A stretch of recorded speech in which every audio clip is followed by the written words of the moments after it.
welcome Greg Davis. In June, Flagpole published an article that I had authored called Racial Unrest and Communication. Greg Davis followed up with a comment, which is the reason why we are here today. But for full disclosure, Dr. Means is a beloved fraternity brother and friend. Charles Worthy is a very respected member of this congregation and one who I'm very fond of. And Tawana Maddox is an alumna of the college I went to, Morris Brown. And I say all of that to say, I have not spoken with Dr. Means, Dr. Worthy, nor Dr. Maddox about this conversation with Greg Davis, because it is a conversation between two people. And if you're expecting me to be antagonistic or an apologist, you will be wrong on both counts. We just want to have a conversation so that we can hopefully make the community better and also be a blessing for our children. So having said that, Greg Davis, welcome. And could you just tell me briefly, why did you respond to the article that was written? Because I've always had a strong interest in race relations, and both academically as well as actively. And probably the most sustained conversation I've had on race was with it was called the Mayor's Blue Ribbon Committee on Race Relations in Augusta. And Mallory Millender, a professor at Payne College, and Reverend Bolin, a white Baptist minister, were, as far as I know, the first and only chairs that I served under. And we were I joined it after it had already been formed in about, and I'm just stabbing at dates here, maybe 2003, 2004 in Augusta, Georgia. Now, is that the same Ed Bolin who was pastoring in Athens? Oh, that's where that came from. No, it is not. So let me take that back. There was another reverend of a Baptist church in Augusta. And that name jumped in my head. But I left the committee in 2009 when I came to Athens. But for about 4 or 5 years, we would meet monthly, and we would invite different folks from the community. I mean, our committee was made up of roughly half African American, half white. The Latina population in Richmond County is not very high. And so it was, Augusta is very much a kind of half black, half white community. And this committee had been established, like I said, by a mayor at some point to study race relations. And so I joined the committee. We met monthly. We would do things like bring in realtors to explain housing patterns in terms of racial division. We brought in educators. We brought in business people. We brought in just about anyone you can think of in the community to look at race from a different lens, from the lens of the people that we would bring in. And we also divided up into subcommittees and wrote papers on the on race relations in Augusta on the various topics. Originally, the commission was there to, I guess, do more than that, and there was always a question of what are we actually doing? Because all we are doing is engaging in dialogue, and over time, I think people began to feel comfortable with that, as opposed to, oh, we got to come out with this big paper and this big blueprint that's going to solve everything. So anyway, that was a sustained conversation that I had on race. I had race relation. I think high school was probably the first time when, because I grew up in the South. I was very much aware of race growing up. Where in the South? Gainesville, Florida. Okay. And you know, I remember the water fountains and the bathrooms and the bus stations, and I remember the segregated trains, and I remember what that was like. And in high school, with the death of Martin Luther King, my whole focus changed, my whole life changed. And I wound up being a member of the Quaker denomination, and had the opportunity to go down to St. Petersburg in '68 and spent 3 or 4 days with a community of young people, half black, half white. They divided us up into separate houses. And so really it was my first time to actually engage in what you refer to as sometimes uncomfortable discussions about race.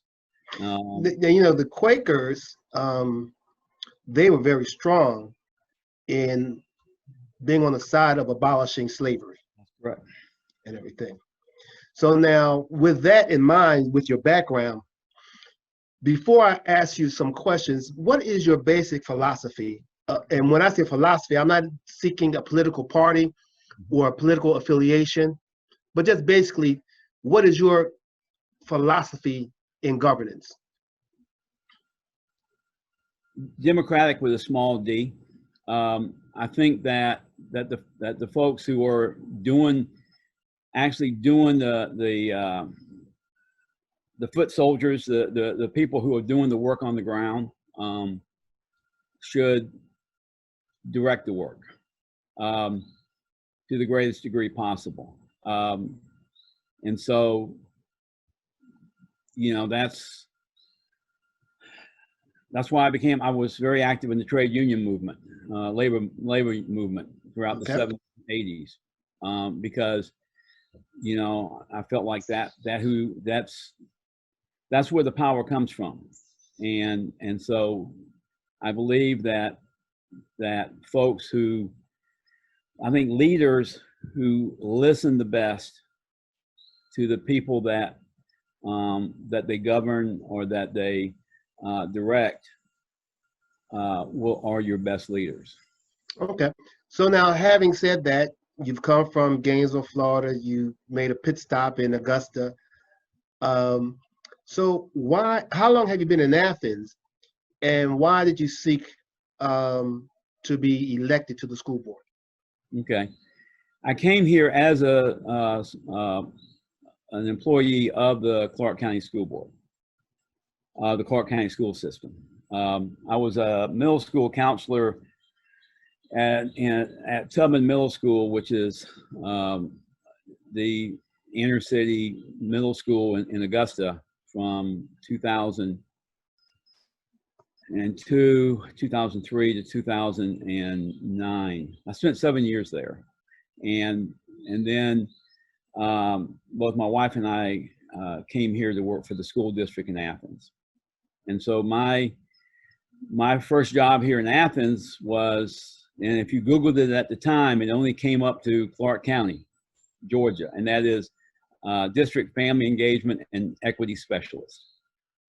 So I had that job for 2 years, and then the recession hit, and I was riffed from that position. I applied for another one at the Clarke County School District as what they call a career technical instructor, working with students with special needs in the career pathways at Clarke Central. And then when the superintendent of the time gutted the CTAE program, the Career Technical Education Program, I got very upset.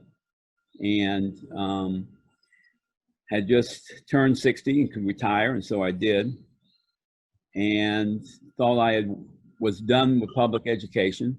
And then I got a call back in 2014 from Ovita Thornton, and she said, I'm fighting the school board battle alone. There's a position open in your district. If you don't take it, I'm quitting. And I had worked with Ovita Thornton for many years in different economic justice coalition, and as well as stuff I was doing at Bethel Homes and Nellie B. And so I went down there and put in for it, and you got elected. And so where is your area that you represent? It goes all the way up to Winterville. It skirts around Cedar Shoals High School, and it's East Athens. It's true East Athens. Okay, gotcha. Now, when I've been here for 3 years, all right, and so when I hear the name Greg Davis, normally what follows along is controversy. Okay, why? We'll discuss that. Okay, but there are two areas that at least I'm familiar with that seem to be controversial. The first is your being on the school board and your relationship or your views on the previous superintendent, Dr. Means. Okay, so let me ask you a question. How many superintendents, first of all, since you've been on the school board, have you associated with? Or how many have, been in that position? Technically, I'm on my fourth one, but Okay. We had Phil Lanou, and then we had an interim for about 6 months, Jack Parrish, and then we had Dr. Means, and now we have Dr. Thomas, another interim. Okay. Did you vote for Dr. Means to come to Athens? Most definitely. In fact, Okay. we went through this very long process of going through a headhunting company, which I have serious questions about in terms of the wisdom of that. But we did, and I ended up with like 15 resumes, and I had this gut feeling. I mean, I was for Dr. Means from the very beginning, because his application was the only one that was submitted that used phrases like social justice. So that kind of gravitated you towards? Yes. And so Okay. I was a proponent of his from before I even met him. So then what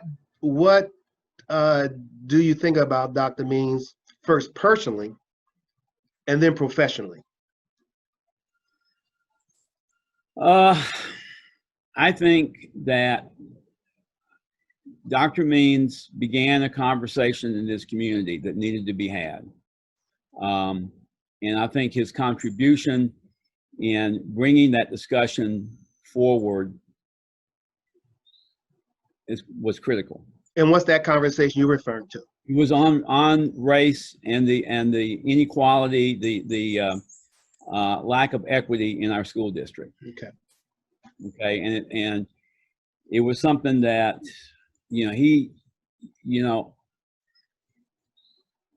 I knew it was there. I worked for the school district. I knew it was there, and I grew up in the South, but I also lived in Minneapolis, St. Paul, and I knew it was there too. So having been as race conscious as I have been, we're not going to overcome the disparity without talking about it, without recognizing it. Okay. Now, once that discussion becomes open, then what I think, you go back to my leadership style, or what I value in terms of leadership, is can you take that messaging, that exposure, and can you take it down to the foot soldier so that the foot soldier says, look what I've become aware of myself.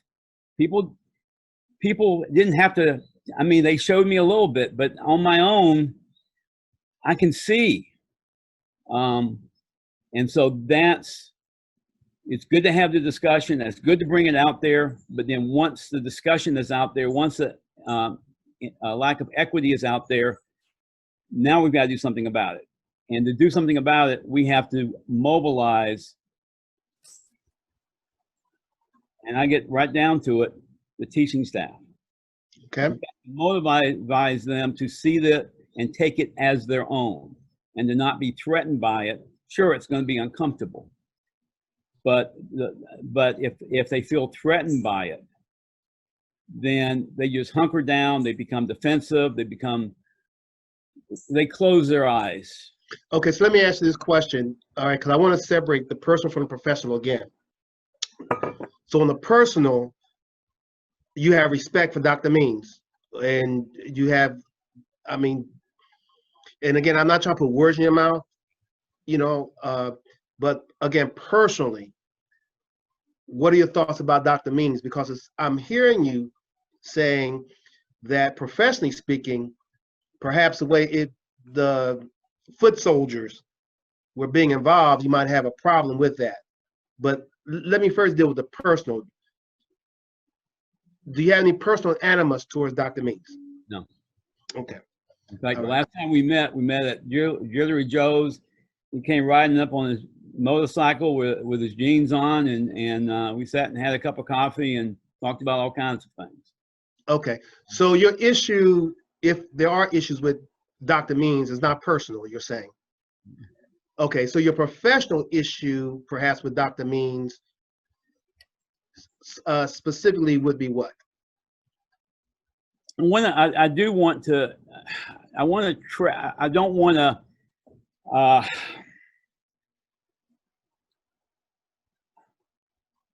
I've got to be careful because we have an agreement with Dr. Means. I understand. So,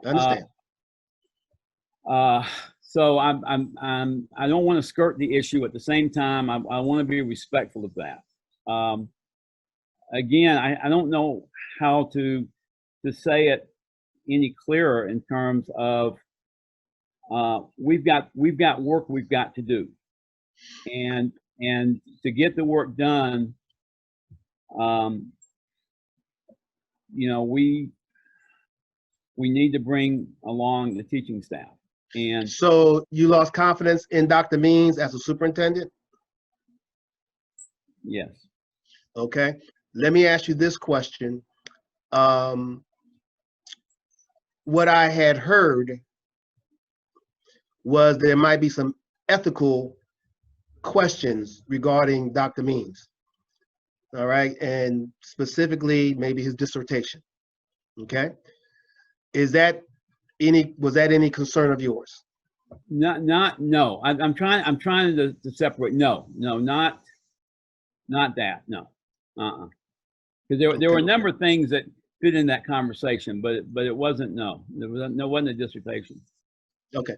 So your working relationship with Dr. Means, was it the same with the previous superintendents that you had, the other two? I know you're on your fourth now, but was it your working relationship, was it the same? Well, I obviously I have no agreement with, we have no signed agreement with Dr. Lanou. Dr. Lanou and I were at loggerheads from the very beginning. And Ovita was at loggerheads with Dr. Means as well. Not Dr. Means, but Dr. Lanou. Lanou, right. Lanou. And so he and I, right after I was elected, I sat down with him and I expressed my concern because I had actually, even though I had no opposition, I put up campaign posters and flyers and everything. And one of my platforms was on bringing back career technical education. Another platform was listening to teachers. But in terms of the former, I sat down with him and he said, well, we just have to agree to disagree. career technical education is just a waste. And I said, you know, Dr. Lanou, I said, not everybody's going to go to college. Not everybody wants to go to college. I know that. You know, I've taught high school. You know, but I've also spent 15 years doing manual labor, and so, you know, there's no shame in manual labor either. Right. Because I went to welding school. So I voted. So he and I were at loggerheads on that. When I got elected, as with Dr. Means, I asked to be able to visit the schools. Something that even people who now are grilling me on other subjects say, how come, you know, school board members aren't seen in the schools? And they're exactly right. And I've pushed my way into the schools, and not breaking. I should be very careful. Not breaking protocol. When I say breaking, I was persistently trying to visit schools. Okay. And Dr. Lanou did not see that as necessary. The board president at the time said that that was crossing the line. And so I got into trouble with President Worthy. I got President, and I was pushing Dr. Lanou. When the Cedar Shoals incident happened, I think you've certainly heard about it. You weren't here at the time when we had an alleged rape on campus. You know, Dr. Lanou's budget had the hiring more police officers, and I voted against his budget. And I stressed the fact that we need social and emotional support in our high schools. We don't need more people with guns walking around. That's not what our students need to see. So Dr. Lanou will not say kind things about me, I don't think. I mean, not, you know, I was not his favorite school board member. Right. At the time, I was Dr. Means, one of his favorite school board members. In his first year, he called me the conscience of the board. Clearly, he won't say that now, and I can certainly understand that. But I've got the personal respect for him. I've got personal respect towards Fred Smith. In fact, I would be Fred Smith if I was African American right now. So, you know, he's my kind of guy.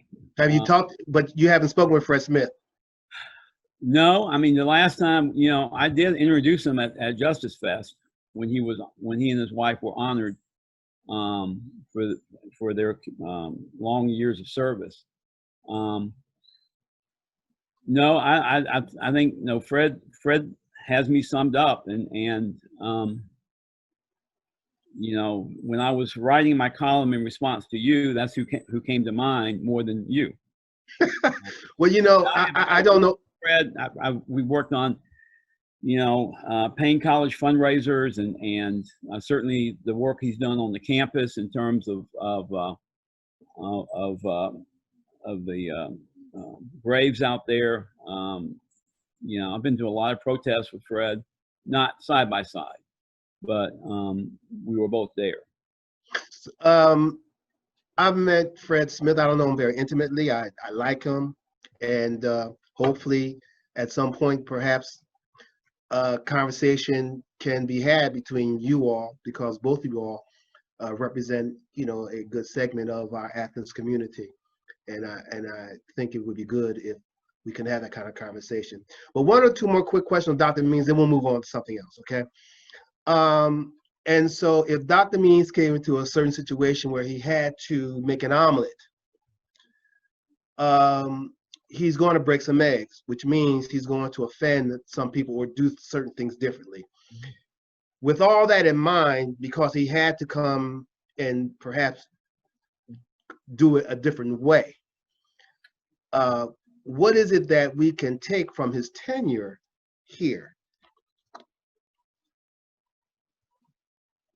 Well, I mean, one thing that comes to mind, and because you're talking about breaking eggs, I did agree with Dr. Means on the way that the gifted program is run, not only here, more so everywhere. I mean, same thing in the, I should only speak for Augusta. Having a middle school, being a middle school counselor in an inner city school, trying to get kids qualified for the gifted program or for the A.B. program in a school that was 98% African American. I mean, I would work my tail off, and I would present, and I would have packets on our 15 sharpest students. And if I could get one recognized, I was doing great that year. And so what Dr. Means, and I know he got a lot of pushback for this, but I agreed with him. And I argued with some of our faculty members at UGA who taught you know, the gifted program, curriculum and stuff, that all kids should have the gifted curriculum, and that the gifted teachers should be in our regular classrooms alongside our regular teachers. So that's one thing that I would like to see us continue. I think Dr. Means' push towards early education was extremely important. He wasn't the first to do that. This county has been a leader in early learning, actually in terms of pilot programs. But his emphasis on involving our 3- and 4-year-olds in education, organized education, is right on the money. His work around the Career Academy, he built up a program that Dr. Lanou tore down. So those are 3 areas that I'm hopeful will continue. And that brings me then to, on this particular subject, the last question that I want to raise. Dr. Thomas now is, I believe, the interim superintendent. So my question is, are you looking at perhaps removing the interim from her title, and or is there a process already underway to identify a superintendent? The answer to both questions are no. I mean, the interim superintendency is something that, and I hate to. I mean, it's pretty. I'm sure it's been in the paper. This is what she wants. I mean, she's closer to retirement than would allow her to do this. So she was very willing to be the interim, but not go beyond that. In terms of starting the process, as Charles Worthy will tell you, we could not start the process until we had an agreement with the superintendent that was on leave, and so we had to complete that process. I personally think that we have 3 new board members coming on in January, and that would be the time to have those discussions about taking that step of hiring another superintendent. What I think would be helpful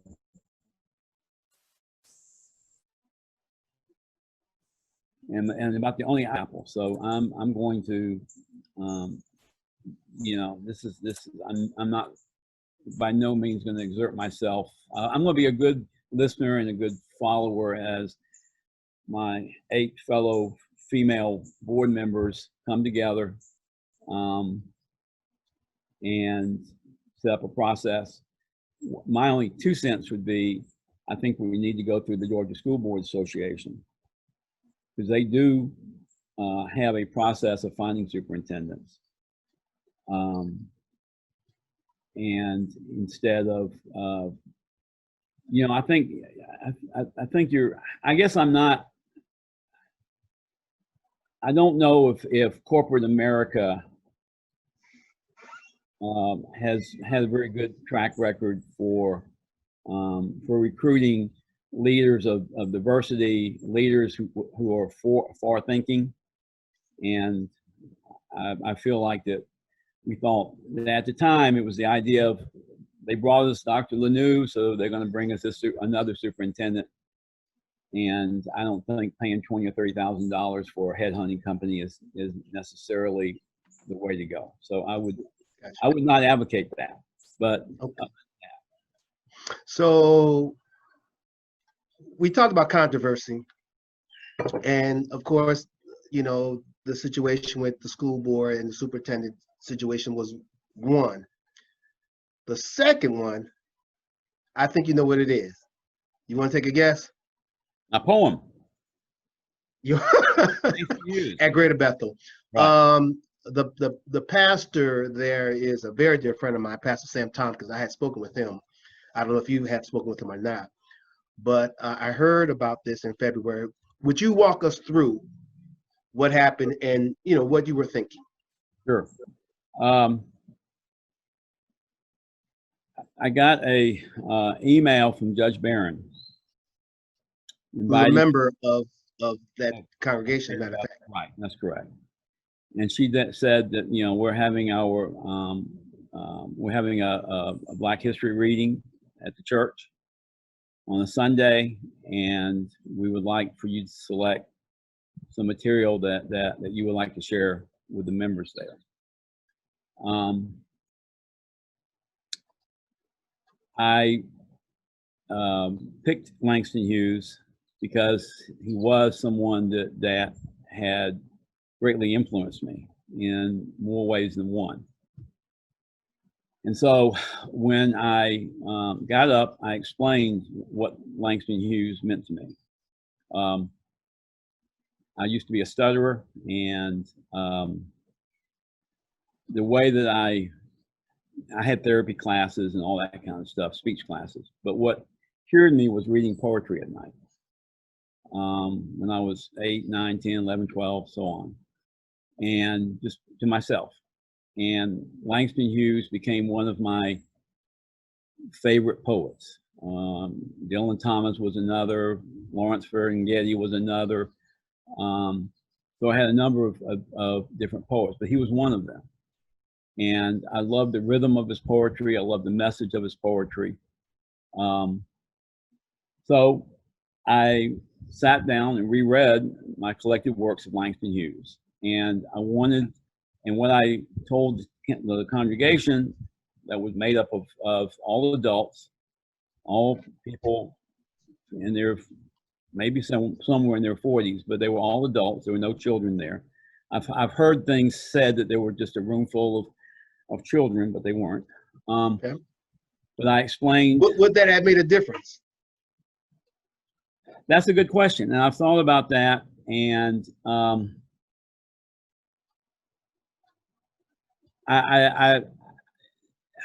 that's the question that bugs me the most. You know, because I don't. By no way am I justifying using the N-word. I've already, you know, I don't know if you had a chance to read it, but I've put out a public apology on it, and in no uncertain terms, if I'm not, even the explanation I'm giving to you now is not.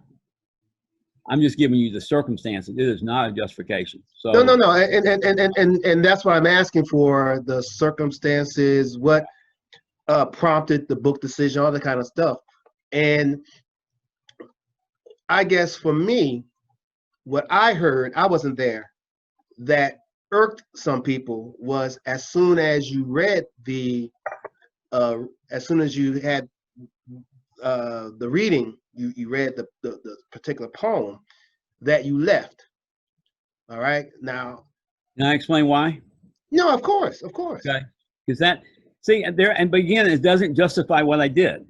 Yeah. So I don't want you to say that, but I had a neighbor who had invited someone from the Linden community to meet at her house to talk about the destruction of the Linden community by UGA back in the 60s. And that was happening at the same exact time. And so what I had worked out with Judge Barron, and I told Judge Barron in advance that I double booked. Both of them were at 3 o'clock. And I said, I need to be first, if that would be okay. And I need to leave immediately afterwards to go to this meeting because I had committed to my neighbor that I would be there for this discussion on the Linden community, and so that's why I left. You had a previous engagement. I had previous engagement both at the same time. So when did you realize that your reading was not well received? I think the first person who brought it up to me was Ruby Worthy. She I can't remember if I called her or her and Charles or she called me, but she said she was offended, and Okay. and so that's when I started reflecting upon why did I do what I did. You know, why did I explained earlier that I wanted to give the congregation a breadth of his poetry. So I gave a love poem, I gave an inspirational poem. I read like 7 or 8 different poems of Langston Hughes, but that one grabbed me because it was so graphic and so and it was so emotional. Now some people have told me since that I could have just said the N word, you know, used in instead. I could have just, you know, some people say I shouldn't have read the poem at all. You know, I also, something that nobody said anything to me about, but also speaking in dialect, you know, I'm wondering if that was appropriate. You know, and I don't. Now, I will say before I read the poem, I said that this was a very graphic poem, and I said, well, I just told you why I picked it out, because it was part of what Langston Hughes's message was, that really spoke about the intimidation, the profound racism that this country was in and still is in. What I said in my apology is, I think Langston Hughes needs to be read. I'm not sure it needs to be read by a white man out loud. Okay. And so right. You said you've done a public apology, you've done some private apologies, and if you had to do it all over again, you probably wouldn't. So I can move on from there. I mean, because what's done is done, and I'm not trying to justify anything either. Mm-hmm. I do know there are a lot of things in my life, as the poet said, of all the things of tongue and pen, the saddest are these that might have been. So oftentimes I can look back on my life and say, it might have been different if I had done X, Y, and Z. So I'm not going to. Can I share 2 other examples of how I've been in this dilemma? This is the 3rd time in my life that I've been I've confronted with my whiteness, you know, head on. This was one of them. The first time was when I worked at the Ford plant, and we were part of a radical group that wanted to radicalize the union movement, you know, made up of socialists, leftists, of this, you know, and strong labor people, and we ended up taking over the local legally. But I was co-chair of a newsletter with an African American who was long since passed on, but he was my mentor. He was my best friend for 12 years while I was at Ford, but we put out a newsletter together, and one thing that we did, we wanted to revigorate the labor movement, and so we did a lot of strike support work. We went to a picket line one day. We organized some of our union members went to the picket line one day, and there was a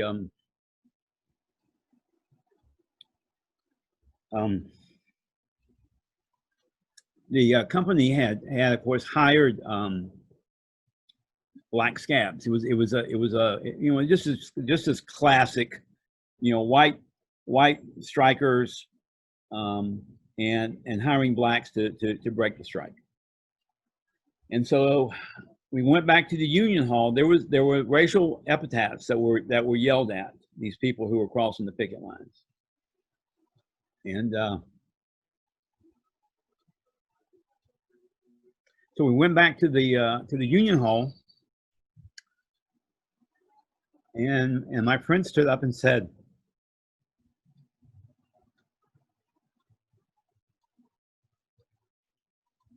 "I can't be a part of this." And he walked out, and I didn't go with him.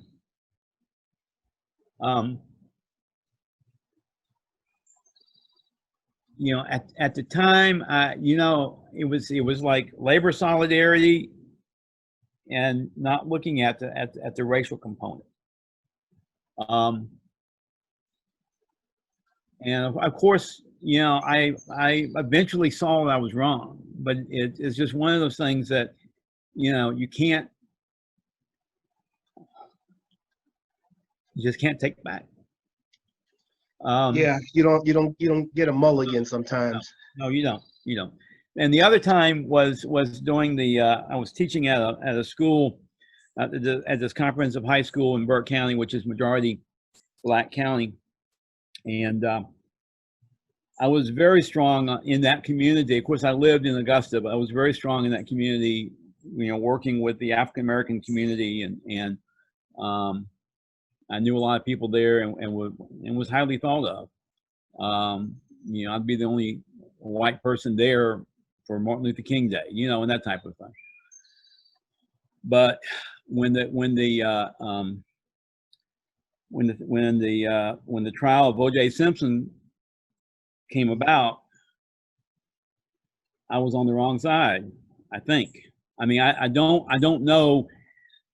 I know what side. I know who my in that conflict.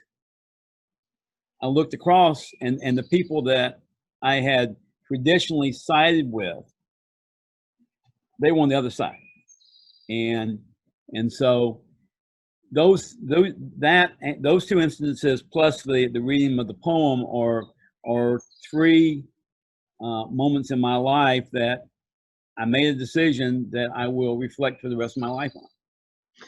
I appreciate you sharing that, and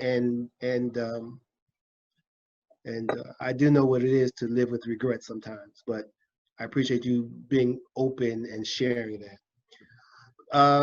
I want to kind of wrap up probably within the next 5 minutes or so. So I want to ask you some questions, where are you on certain issues, okay? Before I do that though, tell me, what are your thoughts on race relations in Athens specifically, and what's been known as the Black Lives Movement generally? Well, you know, I'm in many respects, I'm proud of Athens. I mean, when we moved here during the 2008 election, and when I drove down where we bought a home, what attracted me first and foremost is there were just lines of Obama signs throughout this community. And I had come from Augusta, living in a white neighborhood that would not have had any Obama signs except mine. So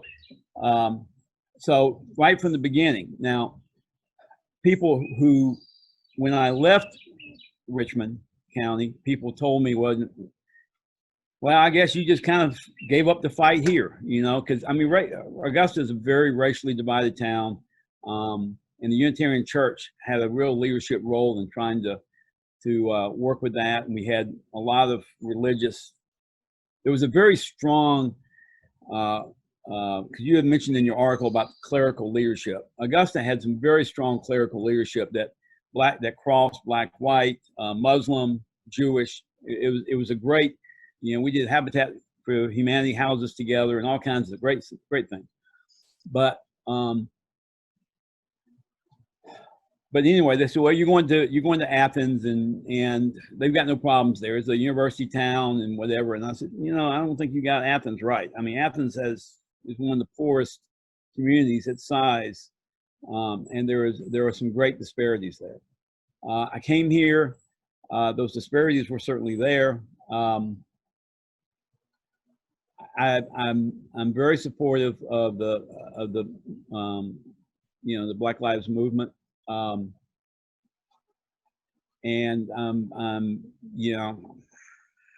I've been very supportive of the anti-discrimination movement.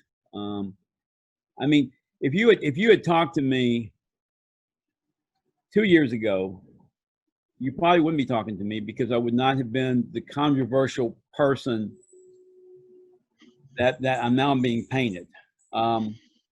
Because this is not. I mean, if you talk to Ovita Thornton or Linda Lloyd, or even Fred Smith 2 years ago. I mean, it's just I've made some things. Some things I would do it again. Some things I would not do. But I have. I think this community. We've got a lot of motion, but that motion is not. It's still. It's almost like it's surface. It's like you can see the waves to and fro, but you go 10 feet under, and it's perfectly still, and it's just the way it was in the 50s and the 40s and the 30s and the 20s. And I love the progressivism of our county commissioners. I do a lot of. Patrick Davenport, I talked him in the running to represent us on the east side. So I'm very active politically with progressive causes and progressive movements. But it's still, until we really deal with this issue of poverty. Poverty. I just finished reading an article. I'm not very good with names, but this is there was a large community in South Georgia of agricultural community that was established in the 50s and the 60s. African Americans trying to gain the land back, and and they ended up losing it because of federal policies that would not treat them equally or fairly. But I just read an article on that. Read the book on, if you read about the African American banking, the history of African American banking and how it was decimated, and now we've got like 5 or 6 African American banks. And so, I mean, with the wealth, you look at what happened in the recession of 2008, 2009, the way it impacted the African American community was much more severe than it did the white community. And you just can't look at even the employment rate doesn't even speak to it. I mean, you're talking about generational wealth that has been passed down through white family to white family, and if we don't wrestle some of that away, we've got to have this wealth in the Black community that can promote itself. Well, I appreciate that. Me, I'm a proponent. I'm not for redistributing wealth. I'm for creating wealth. Mm-hmm. And I think that's what we need. Capital formation. Of course, that means access to certain things, but I want us to, as a people, and not just Black, but just the people generally, to be able to access money so they can have capital formation, because we need to learn how to make money work for us and everything. But that's another issue. I'd say one thing about that. I mean, when at the end of World War II, my family wealth came from my dad leaving there, getting the GI Bill, and getting a veterans home loan. That's what brought our family out of poverty. African American soldiers were not given the same access. So so when and I'm all for supporting black businesses and everything, don't get me wrong, but those were not those. We look back historically, we don't say, well, those were handouts. No, that was what brought forth the white middle class of the 50s and the 60s. And it was government programming. And if people don't see the fact that the African American soldier returning after World War II were denied access to those housing loans and to that GI Bill, and I mean it set the course for the next 100 years. And so so I do think that when I say redistribute, I'm not trying to stir up the pot and say, okay, you're gonna take half my money and I'm gonna give it to so and so. I'm not talking that, but these are programs that were financed by the government on behalf of primarily white people. No, and it's good that you were able to give the context and the history, and so I thank you for that. I want to wrap up, and I appreciate your time, but I have about 4 quick issues, and if you can just respond to them quickly, even though they're complicated. Okay. First, accreditation. I want to know about accreditation for the Clarke County School District. It's under review. 2-part question. 1, why is it under review? And number 2, how do we get it to where it needs to be? I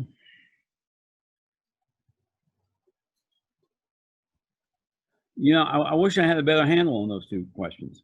I think that our board meetings were certainly very contentious, and if you look at if you look at it, I mean, they took quotes out of our board meetings, and so I think the appearance that we gave the community was very poor, and I think that's what attracted the Con Ed.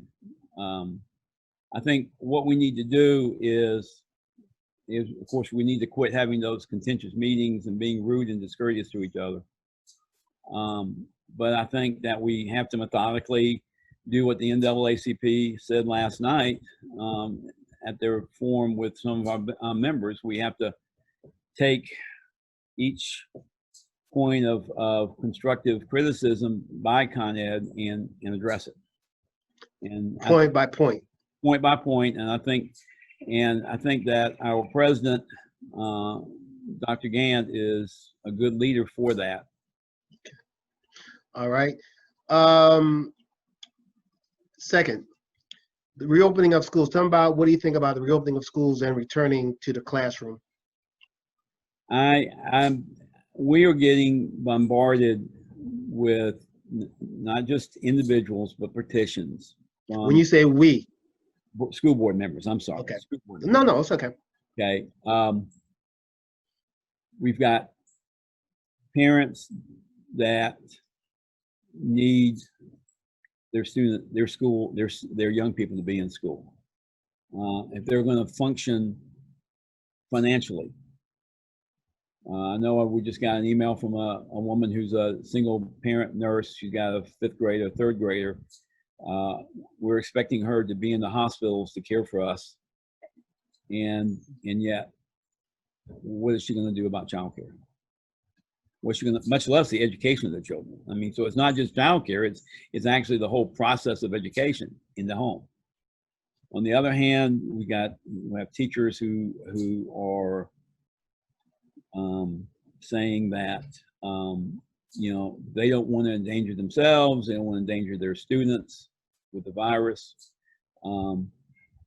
What I was hoping for, and what I have kind of communicated to Dr. Thomas, just as at what I was wishing, not that it could happen, but wishing that each school would take ownership of their teaching staff, their custodians, their bus drivers, their students, the parents of their students, and come together and they know each other's health problems and lack of health problems, that each school could come up with a way so that every single student could be educated that they're responsible for. That would be the ultimate small d democracy, with a group of adults, maybe 40 adults, taking responsibility to educate 400 students, and work with their parents to know who needs to be in the building, who needs that hands-on there, who needs it because of the parents have to work, and who can be taught remotely, and what teachers are in the best position to be able to do that because of their own personal health concerns. That would be an ideal situation for me. I don't know if that's feasible. I understand. Now, my third is, if schools don't open, is there funding available for the parents? They're paying taxes, obviously. Okay. If schools aren't open, their tax dollars that are meant to fund education aren't being utilized. So is there any funding to parents if schools don't open? We have a responsibility to educate, to run the public school system. And your question implies that we can't do it. And I can't accept that as a premise, and still be on the board. And so, you know, we don't have a choice but to spend those tax dollars wisely and to educate each child who is seeking a public education. And we need to do it, and we need to do it effectively. And we can't take no for an answer. Okay, so you're not sure about reopening of schools, but you are sure that it's the responsibility to make sure the children are educated. And I'm not saying that I mean, schools are going to open up at some point. I think what we're missing right now is and I've been advocating for this as well. We need benchmarks. We're not getting them from the state. We're not getting them from the federal. If we need to have levels. You know what I mean? I mean, okay, this is the red level, lockdown. I don't see you, but the way I'm seeing you now. Yellow level, I may bump into you in the grocery store, but you're wearing a mask and maybe you got gloves on, you know, and so on, and go down I mean, we need to know what our targets are. What are we trying to do in terms of, you're never going to make everybody feel safe, right? At the same time, you don't want to send people out there and get and have a tremendous uptick either. So we need to know what these measurements are, and we're supposed to be smart people. We're supposed to be, the king of the roost or the queen of the roost in terms of the so-called animal kingdom. Why don't we show it? So I think we need to be focused on opening schools back up. Okay. So my last question then is this: there are a lot of that it would be preferable if they had computers or internet access, but they don't have computers or internet access. So is that part of the responsibility of the school board to try to mitigate those needs? We've done that. We've had, this is one thing that I will say that came in handy under Dr. Lanou, is that he started this program, one-to-one electronic devices. And we started out in high school and worked our way back. We went as far as the third grade, and now we just voted on, and they're coming now, computers. Every child in Clarke County School District from kindergarten to 12th grade will have an electronic device that is issued to them. How about at their home though? If if they don't have internet access. Okay, second thing.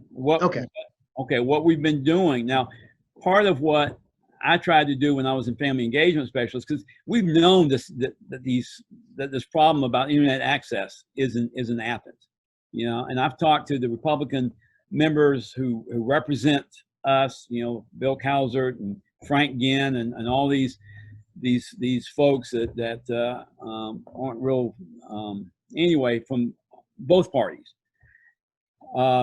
But I'm chair of the Government Relations Committee, and we've been meeting with the county commission, and they're going to be pushing out their signals at their community centers and any of their public buildings. We're going to be doing the same so that you can at least be in the parking lot and access. We have 500 hotspots that we've been maintaining for a number of years. We've ordered a bunch more. We're going to refit some of our buses that will move around with hotspots. Again, what we need is that we need the data to know what the problem is. We did a survey. And the data comes from where? Well, the school district collected data. Okay. Okay, but the thing is that, it's how you phrase the question. We asked, one question was, can you access the internet? 95% of our parents said they could. But there's a difference between accessing using a satellite on your AT&T account versus broadband. And and both for practical reasons as well as strength of signal and what you can actually do with it. So we didn't tease out that little difference, which I think is huge. We asked the question, did you have problems with the internet? In March, April, May, and they gave us a list of reasons that they could choose from a list of reasons. And again, there was one question that they said very few folks had. I forget how it was worded, but I know what it was. It was did you have trouble logging in on a regular basis? And just about 27% said they did. So. Okay. So 95% have access, but only 70% could actually use it reliably. So I mean, and in the East Side schools, only 60% of our parents responded. So and we think the problem is biggest on the East Side. So you're committed personally to try to make sure that students have. Since they have computers, you're committed to try to make sure they have internet access. They've got to. And something else that I said at a recent school board meeting, because we are limited to what we can do. We don't run the schools. But I said as an individual board member, I'm not telling Dr. Thomas's staff what they need to do or anything, but I would be the first one to vote on a dish, because we have the money to do it if we decided that we needed to do it, because we have a good surplus right now. We need to have technical support for our parents who are having trouble, even just because you've got a broadband bus outside your house, and your child has a device, that doesn't mean that the two are going to sync. I mean, look at the problems we had just today. Charles Worthy, for the first 8 meetings I participated in with Charles Worthy, I couldn't understand a word he said. His connection was terrible until he called and got somebody from the school district over there to straighten out his technology. So if a former principal and former longtime board president has trouble logging into board meetings. What about Sammy and his mother, who live right down the street in another neighborhood from Charles? So is there a consensus with the board? Then is there a consensus with the board to provide the internet, or was that just you're swimming upstream? I mean, we're committed to do the internet. What the leadership team has not. They said they don't need the board to hire, to allow them, to give them permission to hire more staff to be that technical support for parents. They think they could handle it with the staff they have currently. Okay. I'm just saying personally, I'm for I would love to vote for more staff if they were to ask for it. I got you. Okay. Now I appreciate I've enjoyed our conversation, taking more time than I had originally envisioned, but I appreciate your openness. Before we close, is there anything that you would like to say? Well, I think I did tell you off the record, I guess, when we first started, but I'm a member of the Unitarian Universalist Fellowship of Athens, and my most consistent role is a member of the Social Justice Committee.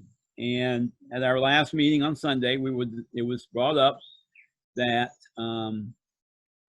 that there were people in our congregation that felt like that their circle of friends, associates, people they talk with on a regular basis were not diverse. And so I said that I would, so they're talking about, could we possibly partner with a church in town that is majority African American, who may want to reciprocate in that. Now we have a very strong choir group that does sing with another African American, and I'm not a singer, so I don't know what church that they're partnering with, but they have a strong choir, interracial choir, that sings pretty frequently. And of course, our pastor was very active in the clerical side of business. But this is just something. These are just kind of member to member, congregant to congregant, and so I just kind of lay that out there and for you to chew on and to see if there's something that we could perhaps work on together. Okay. Well, I thank you, and I look forward to some sort of collaboration. I think that it's important for us to come together as Christians, as Athenians, and so your pastor, I know she's retiring; she will be missed, and please give her my very, very best. Okay. But I want to thank you for this conversation. Let me end by saying, one of the things that shuts down conversation is when people are labeled. And so if a person is labeled a racist, that helps to shut down conversation. I do not know your heart, and I would not call you racist, but I have enjoyed our conversation, and I appreciate your openness.